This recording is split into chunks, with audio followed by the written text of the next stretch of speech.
Ce look porté par Bella Hadid à Cannes vient d'une archive Elisab Spring 2003, Elisab qui était la créatrice.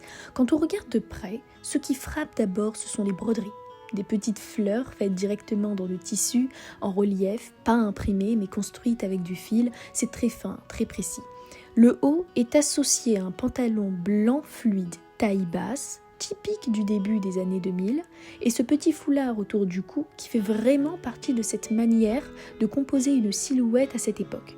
Alors à ce moment-là, ce type de tenue n'est pas une pièce qu'on analyse, c'est une tenue du quotidien ou du tapis rouge dans son époque. Elle est vue comme normale, cohérente et avec les codes du moment. Aujourd'hui, quand Bella Hadid le porte, ce qui change, c'est le contexte. La mode actuelle fonctionne beaucoup sur les archives et reprendre une pièce de 2003, c'est créer un contraste entre deux époques. Concrètement, sur Bella, ça donne une image plus douce, plus légère visuellement, moins spectaculaire que d'autres looks de tapis rouge, mais plus intéressante dans le détail et dans la référence. Et surtout, on ne lit plus cette tenue avec les codes de 2003. À l'époque, il y avait plus de couleurs, plus de visibilité, plus de construction dans les silhouettes. Aujourd'hui, on est dans quelque chose de plus minimal, un peu plus silencieux.